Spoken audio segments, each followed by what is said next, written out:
നമസ്കാരം. ലീഗിന്റെ കോട്ട കാക്കാൻ കുഞ്ഞാലിക്കുട്ടി തന്നെ.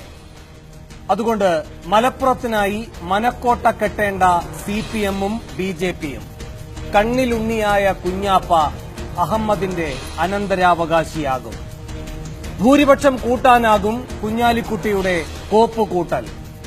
കേന്ദ്രത്തിലേക്ക് പോയാൽ കേരളത്തിന്റെ കാര്യമോ?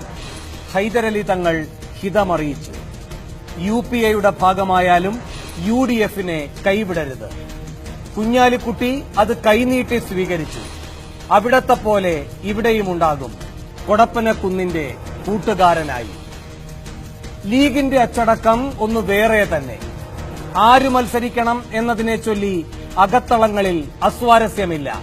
ഒരു ഒഴിവ് വന്നു, ഒരു പേര് നിശ്ചയിച്ചു. അതാണ് പാർട്ടി അച്ചടക്കം. പരിഭവിച്ചുള്ള പിണങ്ങിപ്പോകലുകളില്ല.